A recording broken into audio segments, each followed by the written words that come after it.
Good morning all of you. आप सभी लोगों का स्वागत है। सेल के अंतर्गत पिछले क्लास में हम लोग प्लास्टिड के बारे में पढ़े थे। आज हम लोग पढ़ेंगे रिक्तिका या वैक्यूल्स जिसे कहते हैं, और उसके साथ में न्यूक्लियस के बारे में पढ़ेंगे। और इन दोनों टॉपिक को पढ़ने के बाद सेल का लगभग मेजर पार्ट क्लियर कवर हो जाएगा। अब हमें जहाँ तक लगता है कि एक वीडियो के बाद और सेल में हमें नहीं लगता कुछ बचेगा। तो आइए शुरू करते हैं कि वैक्यूल्स है क्या। तो वैक्यूल्स को रिक्तिका कहा जाता है और इसी को टोनोप्लास्ट भी कहा जाता है। टोनोप्लास्ट जो उसकी मेम्ब्रेन होती है वैक्यूल्स की, उसको कहा जाता है। तो उसी के आधार पे रिक्तिका को टोनोप्लास्ट भी कहा जाता है। देखिए रिक्तिका का मतलब क्या है, जैसा नाम है उसी से प्रतीत हो रहा है कि वो कैसा होगा।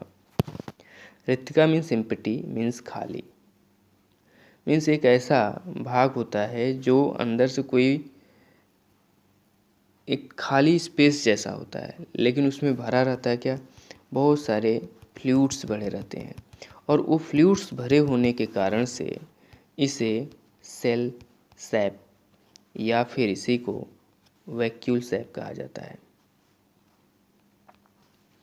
अब देखिए है क्या, जो जितने भी वैक्यूल्स होते हैं वो सभी प्लांट सेल में जितने भी सेल्स होंगी 1 और मोर हो सकते हैं, संख्या में एक से या एक से अधिक हो सकते हैं, लेकिन इनकी साइज क्या होगी, भिन्न भिन्न हो सकती है। ये ज़रूरी नहीं कि प्रत्येक सेल में एक ही साइज के वैक्यूल्स पाए जाएं। प्लांट के केस में और एनिमल्स के केस में अगर देखा जाए तो जंतु कोशिकाओं में जो वैक्यूल्स होता है वो छोटा पाया जाता है, यानी कि एनिमल्स के सेल्स में वैक्यूल्स स्मॉल साइज के होते हैं। प्लांट के केस में क्या होता है कि वैक्यूल्स बड़े साइज के होते हैं। अब पहले भी बता दिया गया था कि रिक्तिका के चारों ओर एक मेम्ब्रेन होती है, चारों ओर एक मेम्ब्रेन होती है और उस मेम्ब्रेन को टोनोप्लास्ट कहते हैं। रिक्तिका के भीतर जो है सेल सैप होता है, यहाँ पे देखिए सेल सैप होता है, यानी कि ये रिक्तिका है और इसके अंदर बहुत सारे फ्लूइड्स पाए जाएंगे जिसे रिक्तिका रस या कहें वैक्यूल सैप कहा जाता है। अब इस वैक्यूल सैप के अंदर यानी कि इसके अंदर क्या क्या पाया जाएगा, इसके अंदर आपका वाटर होगा, मिनरल्स होगा, साल्ट होगा, sugar, amino acid, organic acid, anthocyanin, phenyls और भी बहुत सारे पिगमेंट्स, केमिकल सब्सटेंस पाए जाते हैं। अब देखिए, और जो एंथोसाइनिन होता है ये पिगमेंट क्या है, कलर प्रोड्यूसिंग पिगमेंट है और ये कलर प्रोड्यूस करता है डिफरेंट पीएच पे, इसका कलर चेंज होता रहता है। वैक्यूल्स की अगर हम बात करें तो जो मेरिस्टेमेटिक सेल्स होती है उसमें वैक्यूल्स नहीं पाया जाता है और बैक्टीरिया और पीपीएलओ में नहीं पाया जाता है। तो जो मेरिस्टेमेटिक सेल्स है, हम लोग पिछले जब क्लासेस चल रहे थे तो वहाँ पे आप लोग पढ़े रहे होंगे कि मेरिस्टेमेटिक टिश्यूज़ के बारे में पढ़ाया गया था। तो जितने भी मेरिस्टेमेटिक टिश्यूज़ होते हैं तो उस टिप पार्ट पे पाए जाते हैं और सबसे ज़्यादा सेल डिवीज़न यहाँ पे होता है सबसे तेज़ी से। और ये एक तरह से कहा जाए कि सेल डिवाइड हो करके न्यू सेल्स जो बनी रहती हैं वही क्या कहलाती हैं, मेरिस्टेमेटिक टिश्यूज़। तो मेरिस्टेमेटिक टिश्यूज़ की जो सेल्स होती हैं उस सेल्स में क्या होता है कि सेल ऑर्गेनेल्स पूर्ण रूप से डेवलप नहीं रहता है। उसी तरह से वैक्यूल्स भी डेवलप नहीं रहता है। एब्सेंट का मतलब क्या हो गया कि वो टीनी पार्ट्स का है या छोटे से कण के रूप में होता है, या ये कहें कि बहुत ही अल्प विकसित होता है मेरिस्टेमेटिक टिश्यू में। लेकिन ये सेल जब मेच्योर होती है, इस तरह समझिए एक सेल है और इस सेल से डिवाइड होकर के 2 नए सेल बने, तो इस सेल में तो वैक्यूल था लेकिन इस सेल में वैक्यूल्स अभी दिखेगा नहीं अर्ली स्टेज पे। लेकिन जब ये मेच्योर होगा या ये कहें कि खुद कैपेबल हो जाएगा डिवाइड होने के, तो तब तक इसमें क्या हो जाएगा कि वैक्यूल डेवलप हो जाएगा। तो जो वैक्यूल्स होगा तो उस वैक्यूल्स में क्या होंगे, ये सारे साल्ट्स होंगे। लेकिन प्लांट के केस में क्या होता है कि वैक्यूल की साइज जो होती है बड़ी होती है, और जब वैक्यूल की साइज बड़ी होगी तो उसका प्रभाव कहाँ पे पड़ेगा कि न्यूक्लियस जो है एक किनारे हो जाएगा, न्यूक्लियस एक किनारे हो जाएगा। जो साइटोप्लाज्मिक मटेरियल है वो भी क्या होंगे कि एक तरफ अपना इसके प्रभाव से एक किसी साइड में एकत्रित हो जाएंगे। तो वैक्यूल की साइज बढ़ क्यों रही है? देखिए, वैक्यूल की जो ऑस्मोटिक प्रेशर होता है वो अधिक होता है, और इधर जो साइटोप्लाज्म में है इसका ऑस्मोटिक प्रेशर कम होता है। तो ऑस्मोटिक प्रेशर का अगर कॉन्सेप्ट बात करें तो लिक्विड में फॉर्म में अगर ऑस्मोटिक फॉर्म है या वाटर की बात करें तो लो से हाई की तरफ जाता है, और जिसके कारण से क्या होता है कि लगातार इसके अंदर क्या है, जो जो भी साइटोप्लाज्मिक फ्लूइड्स है वो फ्लूइड्स मीन्स ये जो पढ़े हैं आप, ये सारी चीज़ें इंटर्ड करता रहता है, और जिसके कारण से क्या होगा कि यहाँ पे इसमें रितिका में एक ऐसा फ्लूइड तैयार हो जाएगा जिसमें बहुत तरह के mineral, salt, sugar, amino acids, organic acid, anthocyanin सब कुछ रहेंगे, और और साइज़ क्या होगी, धीरे धीरे बड़ी होती जाती है। तो जब साइज़ बड़ी होती जाती है तो जो सेल्स होते हैं उनका क्या होने लगता है, सेल इलांगेशन हो जाते हैं। जैसे मेरिस्टेमेटिक टिश्यूज़ है, इसमें नहीं था वैक्यूल, लेकिन जैसे जैसे वैक्यूल पाया गया, भले मत मान लीजिए छोटा सा था, अब जैसे जैसे वैक्यूल की साइज़ बड़ी होती जा रही है तो सेल क्या हो रहा है, इलांगेट हो रहा है, यानी लंबा हो रहा है। तो वैक्यूल प्रभाव कहाँ पे डाल रहा है, सेल इलांगेशंस पे प्रभाव डाल रहा है। देखिए, टाइप की अगर हम बात करें तो वैक्यूल जो होते हैं दो टाइप्स के होते हैं। एक तो संकुचनशील होते हैं, यानी कॉन्ट्रैक्टाइल्स वैक्यूल्स होता है, और फूड वैक्यूल्स होता है। ये पैरामीशियम में पाए जाते हैं, स्पेलिंग छूट गई, लिख लीजिएगा, ECIUM, पैरामीशियम। तो पैरामीशियम की स्पेलिंग लिख लीजिएगा, पैरा लिखा है MECIUM, पैरामीशियम। इसमें क्या करेंगे, उत्सर्जन का काम करेंगे और प्रासरण विभव का कार्य करेंगे। फूड वैक्यूल्स की अगर हम बात करें तो फूड वैक्यूल्स में जो होता है, ये भोजन का संग्रह दो तरह के करते हैं, एक सॉलिड का करते हैं, लिक्विड का करते हैं। तो सॉलिड का जो करेंगे उसको फैगोसोम कहा जाएगा, और लिक्विड का अगर करते हैं तो उसको पिनोसोम कहा जाता है, PINO है। अब देखिए, फंक्शंस की अगर बात करें तो फंक्शन वही है, संग्रहण करना, ऑस्मोटिक प्रेशर्स का नियंत्रण करना, एक तरह से जो अभी बताया गया क्या वैक्यूल्स के अंदर जो है ऑस्मोटिक प्रेशर अधिक होता है, यहाँ पे OP अधिक होगा, और बाहर जो होगा OP कम होगा। तो और जिसके कारण से ये फ्लूइड्स अंदर जाते रहते हैं। इसके अलावा सेल ऑर्गेनेल्स सेल इलांगेशन में हेल्प करता है। तो जैसे जैसे वैक्यूल्स बड़ा होता जाता है, सेल इलांगेटेड होने लगती है, सेल इलांगेशन में हेल्प करता है। टर्गर प्रेशर उत्पन्न करता है। देखिए, टर्गर प्रेशर होता क्या है, हिंदी में इसको स्फीत दाब कहते हैं। जैसे ये मान लीजिए है एक कोई सेल है, और इसको किसी लिक्विड में रख दिया गया।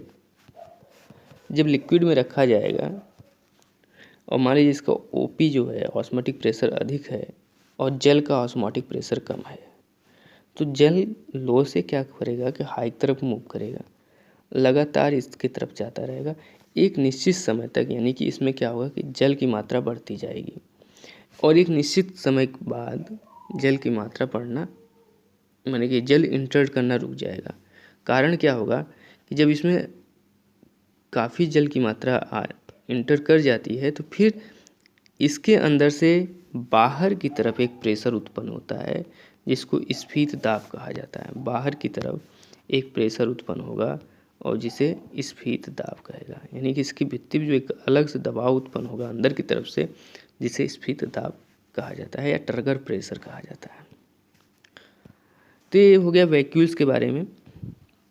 यहाँ से बहुत ज़्यादा क्वेश्चंस तो नहीं आता है, लेकिन कुछ क्वेश्चन जरूर आते हैं। जैसे इसको पूछा जाता है कि प्लांट सेल में वैक्यूल्स का कैसी पाई जाती है, और एक सबसे ज़्यादा क्वेश्चन जो पूछा जाता है यहाँ पे आपका सेल इलांगेशन के बारे में पूछा जाता है कि सेल इलांगेशन में किस ऑर्गेनेल्स का सहयोग सबसे अधिक होता है।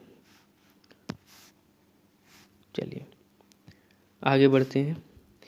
अब हम लोग को पढ़ना है केंद्रक के बारे में। न्यूक्लियस की बात करें तो न्यूक्लियस की खोज रॉबर्ट ब्राउन ने किया था। एक सेकंड, कलर चेंज। और किस में किया था? ऑर्किड के सेल्स में किया था। तो रॉबर्ट ब्राउन ने न्यूक्लियस की खोज ऑर्किड के सेल्स में किया था। स्ट्रॉसबर्गर नामक साइंटिस्ट ने यह बताया कि जो प्रत्येक न्यूक्लियस होता है उसकी ओरिजिन जो होती है प्री एग्जिस्टिंग न्यूक्लियस से होती है, यानी कि जो पूर्व केंद्रक होता है उससे होती है, यानी पुरानी केंद्रक से ही दो नए केंद्रक की उत्पत्ति होती है। लेकिन यहाँ पे एक चीज़ आप ध्यान देंगे, पूरे सेल के लेक्चर्स पे अगर आप ध्यान देंगे, जब तक जितने भी पढ़े हैं, तो उसमें एक कॉमन सी बात है। जितने भी सेल ऑर्गेनेल्स में डीएनए पाया जाता है, उन सभी सेल ऑर्गेनेल्स में क्या होता है कि उनकी उत्पत्ति जो होती है प्री एग्जिस्टिंग उन्हीं सेल से होती है या उन्हीं ऑर्गेनेल से होती है। जैसे सेल के बारे में अगर कहा जाए तो cell originated from pre existing cell. Mitochondria के केस में भी पढ़े कि mitochondria originated from pre existing mitochondria. उसी तरह से क्लोरोप्लास्ट के बारे में पढ़े तो जिसमें डीएनए है उसकी उत्पत्ति कहाँ से हो रही है? उन्हीं सेल ऑर्गेनेल से या सेल से हो रही है। तो ये बहुत कॉमन सी बात है, इसको मतलब एक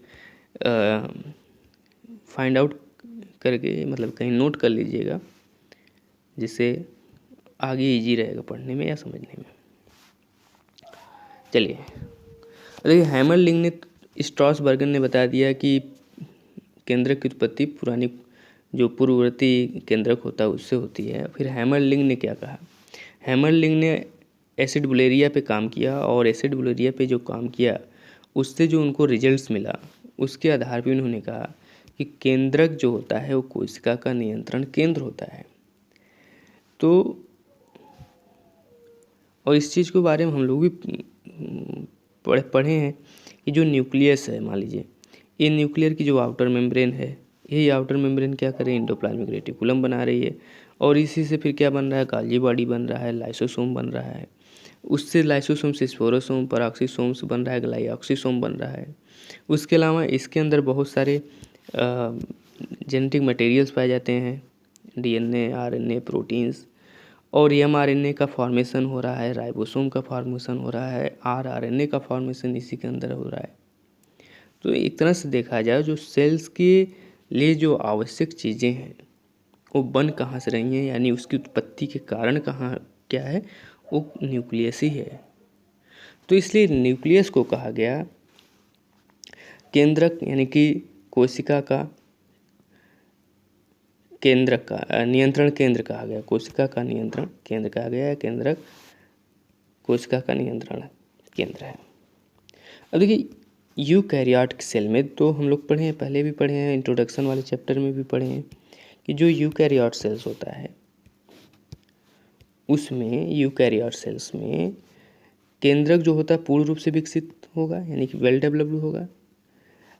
वेल डेवलप का मतलब न्यूक्लियर मेम्ब्रेन भी पाया जाएगा और उसके अंदर chromatin fibres, histone protein, non histone proteins, nucleolus सब कुछ होंगे।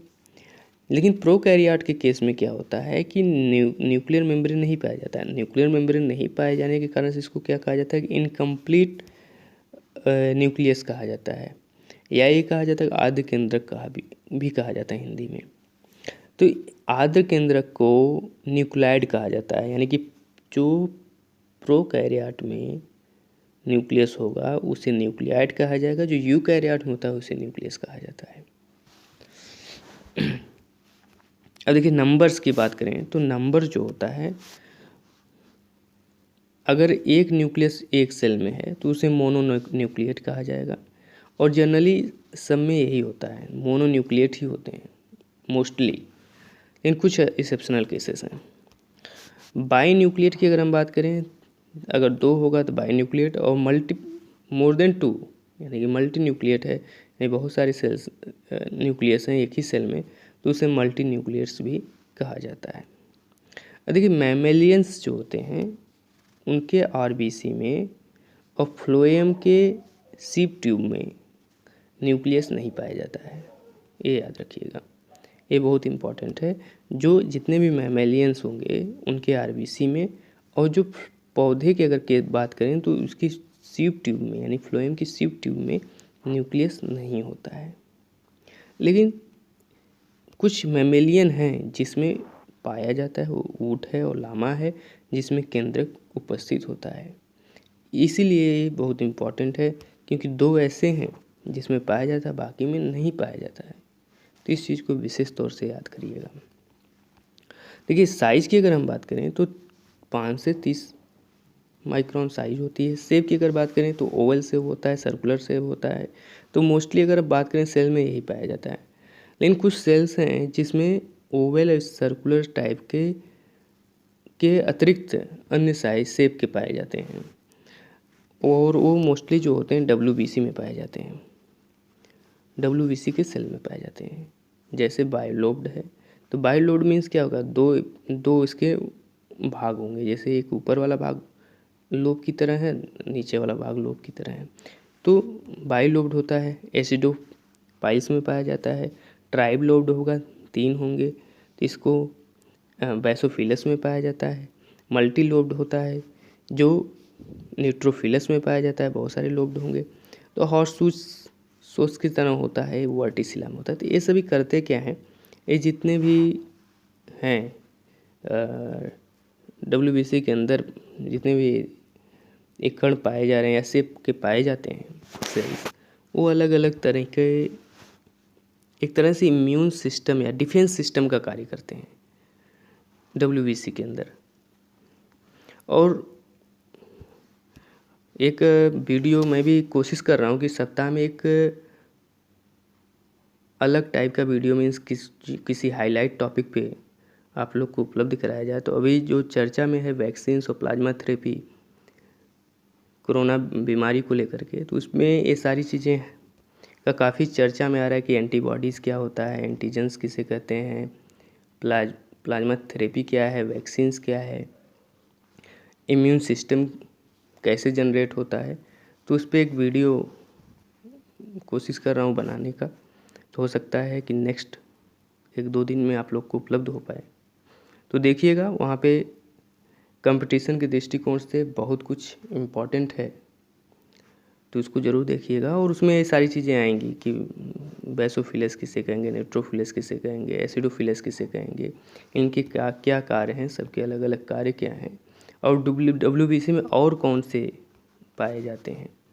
तो ये सारी चीज़ें होंगी। WBC में एंटीबॉडी कैसे बनता है,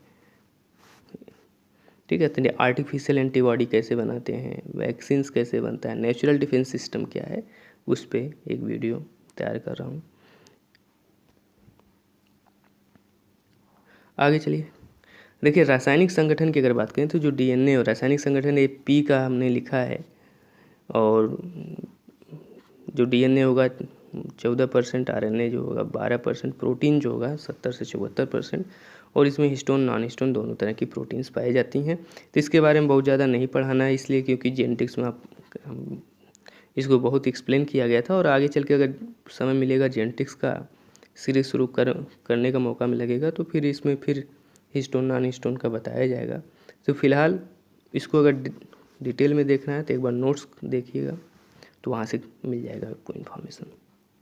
अब स्ट्रक्चर्स की अगर बात करें, न्यूक्लियस की स्ट्रक्चर्स में क्या क्या होता है, तो न्यूक्लियर इवेनलोप होता है यानी nuclear membrane, nucleoplasm, nucleolus, chromatin fibre होगा। अब देखिए न्यूक्लियर मेम्ब्रेन की अगर हम बात करें तो न्यूक्लियर मेम्ब्रेन जो होती है डबल मेम्ब्रेन होती है, और एक आउटर होता है एक इनर होता है। आउटर मेम्ब्रेन करता क्या है, राइबोसोम उस पर अटैच होते हैं, और आउटर मेम्ब्रेन से ही एंडोप्लाज्मिक रेटिकुलम ओरिजिनेट होता है, जिसके बारे में आप बेहतर तरीके से पढ़ चुके हैं।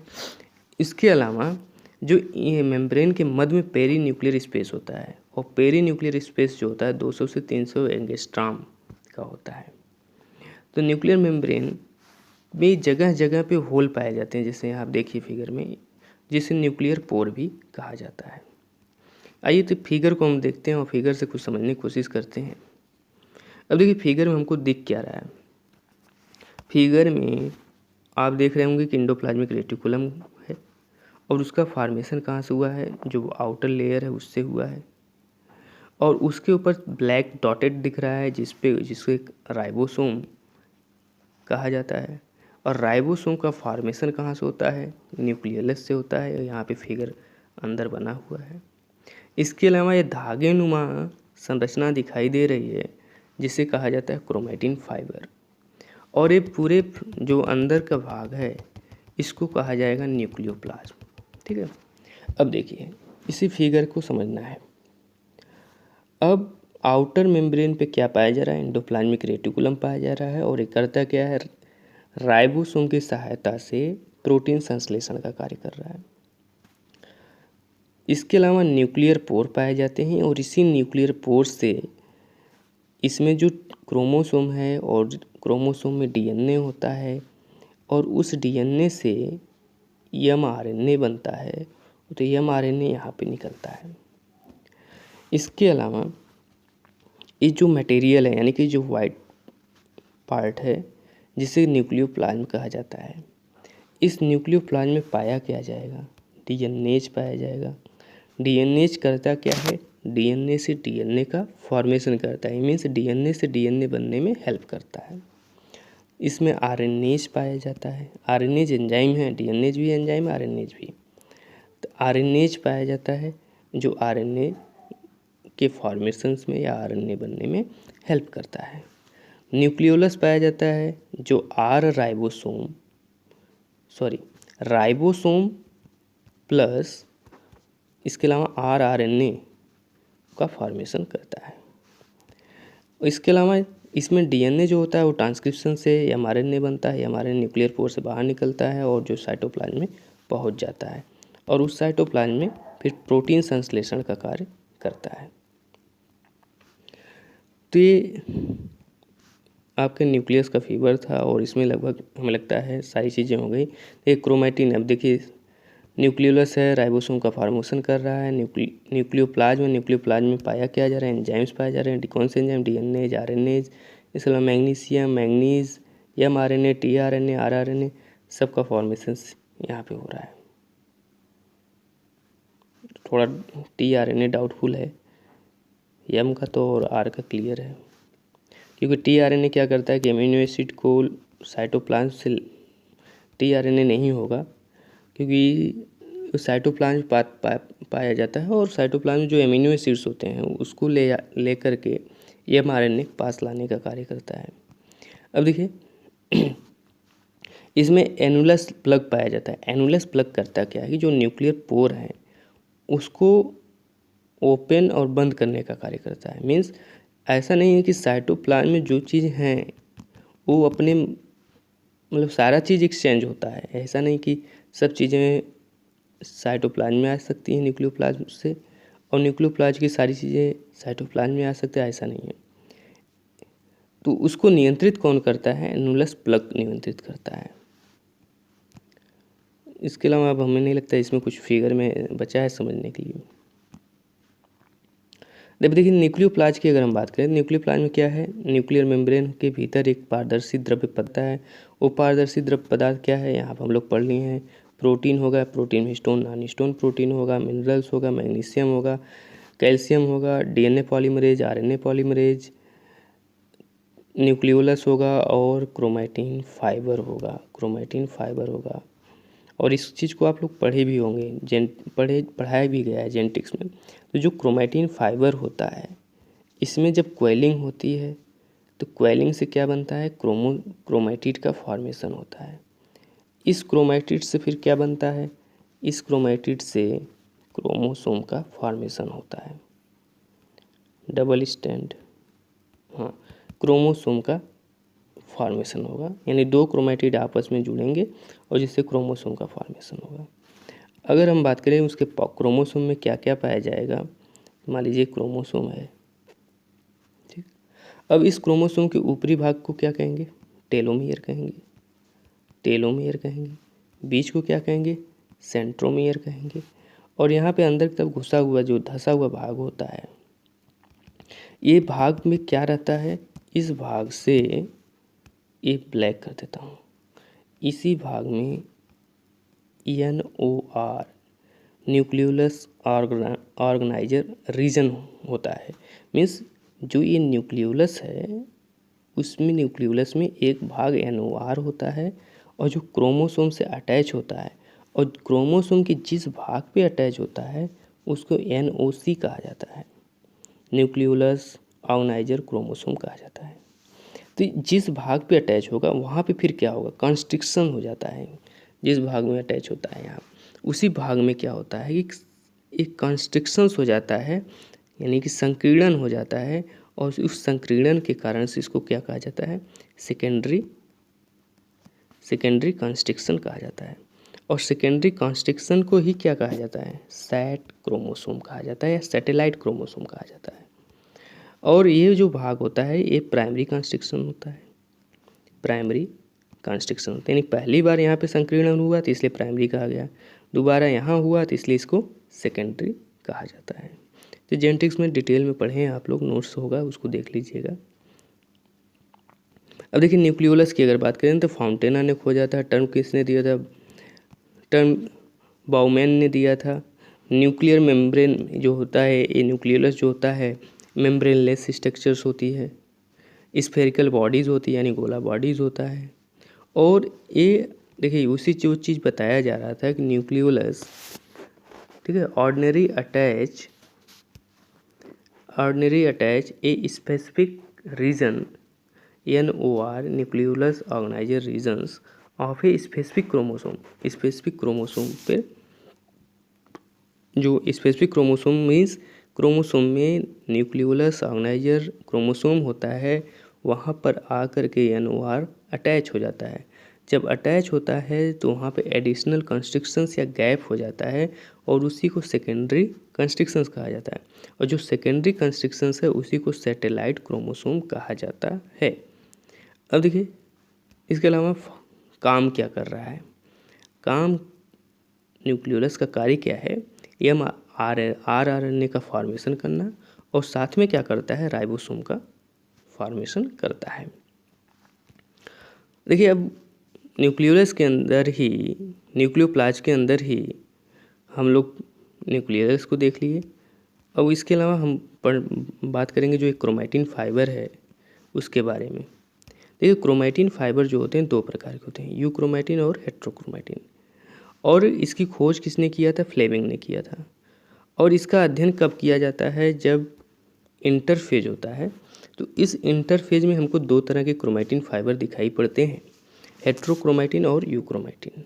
तो हेट्रोक्रोमैटिन क्रोमोसोम के उस भाग को या क्रोमैटिन फाइबर को उस भाग को कहते हैं जहाँ पे ट्रांसक्रिप्शन की क्रिया नहीं होती है, और यहाँ पे ट्रांसक्रिप्शन की क्रिया होती है। और ये थोड़ा सा डाउटफुल हो गया है, जो हेट्रोक्रोमैटिन होता है इसमें इनएक्टिव जीन पाए जाते हैं, और यहाँ पे क्या होता है कि एक्टिव जीन्स पाया जाता है। और स्टेनिंग करने पे लाइट स्टेनिंग्स आती है और इनका डार्क स्टेनिंग आता है। एक स्टेनिंग का ही कलर का हमको थोड़ा सा डाउट है, इसको नोट से आप लोग खुद एक बार चेक कर लीजिएगा, या नेक्स्ट वीडियो में मैं इसको क्लियर कर दूंगा। एक सेकेंड, चलिए नहीं सही है ये। जब देखिए हेट्रोक्रोमैटिन जो है डार्क स्टेनिंग कब करता है, इंटरफेज में करता है। लेकिन इंटरफेज से जैसे मेटाफेज की तरफ ये मूव करेगा, यानी मेटाफेज में क्या हो जाएगा, फिर लाइट स्टेनिंग आएगी। तो जितने भी हेट्रोक्रोमैटिन हैं वो मेटाफेज में लाइट दिखेंगे, इंटरफेज में डार्क दिखेंगे। यूक्रोमैटिन जो होगा वो आपका इंटरफेज में लाइट दिखेगा और मेटाफेज में डार्क दिखेगा। इसके लिए क्लास में भी बताया गया था कि जैसे होता क्या है कि मान लीजिए क्रोमोसोम एक्टिव जीन पाया जा रहा है, और जैसे जैसे उसमें क्वाइलिंग होती जाती है तो करता क्या है कि ट्रांसक्रिप्शन भी होता है, और कलर क्या होगा उसका डार्क होने शुरू हो जाता है। तो आपको यूक्रोमेटिन विशेषतों से याद रखना है कि एक्टिव जीन पाए जाते हैं, लाइट स्टेनिंग होती है, ट्रांसक्रिप्शंस की क्रिया होती है, और एक कलर जो है, इसका कलर का अध्ययन जो है इंटरफेज में किया गया है, लेकिन यही कलर जब मेटाफेज में देखा जाता है तो फिर वो डार्क दिखाई पड़ता है। इसी को लेकर कन्फ्यूजन था, लेकिन क्लियर है। इसके बाद फंक्शंस की अगर हम बात करें कि फंक्शन क्या है, तो इसको कहा जाता है कंट्रोल सेंटर ऑफ सेल कहा जाता है, पहले भी बताया गया है। जेनेटिक इन्फॉर्मेशन को कंटेन किए रहता है, एकदम एकत्रित या संग्रह किए रहता है, और उसका स्थानांतरण भी करता है न्यूक्लियस। कोशिका विभाजन का कार्य केंद्रक ही करता है एक तरह से, क्योंकि केंद्रक के अंदर ही क्रोमैटिन फाइबर है, डीएनए है, आरएनए है, तो सब कुछ मुख्य रूप से देखा जाए तो केंद्रक का ही सबसे बड़ा रोल है। इसके अलावा केंद्रक के अंदर जो डीएनए होता है उसमें ट्रांसक्रिप्शन की क्रिया होगी, तो उससे एमआरएनए बनेगा। शॉर्ट में लिखा गया है, आप लोग लिख लीजिएगा। डीएनए से जब एमआरएनए बनता है तो यहाँ पे ट्रांसक्रिप्शन होता है, ठीक है, ट्रांसक्रिप्शन होता है, पहले भी बताया गया है। और जब एमआरएनए से प्रोटीन बनता है, मीन्स हुआ क्या कि डीएनए से एमआरएनए बना कहाँ पे, न्यूक्लियस में, लेकिन वो बाहर आ जाएगा साइटोप्लाज्म में, और जब साइटोप्लाज्म में आ जाएगा तो फिर क्या करता है कि राइबोसोम के साथ मिल करके प्रोटीन का संश्लेषण करता है। तो जब राइबोसोम के साथ प्रोटीन का संश्लेषण होता है, मीन्स एमआरएनए से जब प्रोटीन बनता है, तो उससे कहा जाता है ट्रांसलेशन, ट्रांसलेशन कहा जाता है। तो ये हो गए आपके न्यूक्लियस के फंक्शंस और कार्य।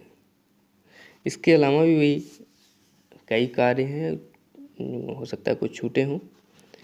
तो मेन जो कार्य था ये यही है कि control of centre of cell है, कंट्रोल सेंटर ऑफ सेल है, जेनेटिक इन्फॉर्मेशन को कंटेन किया है, सेल डिवीजन का कार्य करता है, और ट्रांसक्रिप्शन ट्रांसलेशन को भी नियंत्रित करता है। और इसके अलावा कुछ क्वेश्चंस पिछले क्लास में पूछे गए थे और उसके आंसर देख लेते हैं क्या होगा। जैसे लाइसोसोम की खोज किसने किया है, डी डुबे ने किया है। न्यूक्लियोलस का कार्य क्या है, फॉर्मेशन ऑफ राइबोसोम, और ज़्यादातर लोगों ने क्या लिख किया है टिक, डुप्लीकेशन ऑफ डीएनए। तो ये ज़्यादातर लोगों का क्वेश्चन दूसरा वाला गलत है, इसको सही कर लीजिएगा। गॉल्जी बॉडी क्या है, तो ग्रुप ऑफ एंडोप्लाज्मिक रेटिकुलम, ये सभी का सही है। ऑटोलाइसिस किस में होता है, लाइसोसोम में होता है, ये सही है, क्योंकि राइबोसोम क्या करता है, प्रोटीन संश्लेषण काम करता है। क्रोमोसोम क्या करता है, जेनेटिक इन्फॉर्मेशन कंटेन किया रहता है। इसके अलावा है कि फोटो रिस्पायरेशन की क्रिया किस ऑर्गेनेल्स में पाया जाता है। ये 3 ऑर्गेनेल्स हैं, तीनों में पाया जाता है, यानी डी वाला ऑप्शन माइटोकॉन्ड्रिया, क्लोरोप्लास्ट और पेरोक्सिसोम्स, जिसमें से पेरोक्सिसोम के बारे में पिछले क्लास के पहले, यानी पिछले में क्लोरोप्लास्ट के, उसके पहले पेरोक्सिसोम के बारे में पढ़ाया गया था, और पहला सेल ऑर्गेनेल्स माइटोकॉन्ड्रिया पढ़ाया गया था। तो इन तीनों के बारे में, तीनों में बताया गया था कि रिस्पायरेशन की क्रिया होती है।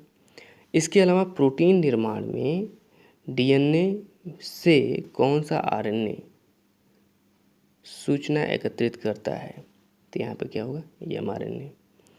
हाइड्रोलाइटिक एंजाइम पाया जाता है लाइसोसोम में, किसी को नहीं डाउट होना चाहिए। सेल डिवीजन को प्रेरित करता है, कौन करता है, लाइसोसोम। सर्वाधिक समय तक क्रियाशील वाला आरएनए है, कौन सा है, आरआरएनए। डीएनए से आरएनए का निर्माण होता है, तो इसको कहते हैं ट्रांसक्रिप्शन। इसको कई बार बताया गया है, ये क्वेश्चन भी काफ़ी लोगों ने गलत किया था, ये क्वेश्चन भी काफ़ी लोगों ने गलत किया था कि न्यूक्लियोलस का कार्य क्या है, फॉर्मेशन ऑफ राइबोसोम। लोगों ने लगाया क्या था, डुप्लीकेशन ऑफ डीएनए। डीएनए से आरएनए का निर्माण होता है, वो कहा जाता है ट्रांसक्रिप्शन। ज़्यादातर लोगों ने क्या टिक किया था, ट्रांसलेशन। तो ठीक है, लगभग सारी चीज़ें हो गई। कहीं भी डाउट हो तो आप अवश्य पूछिए, और लगभग धीरे धीरे सेल समाप्त हो गया। अभी सिलेबस का अगली टॉपिक शुरू होगी इसके बाद। Okay, thank you.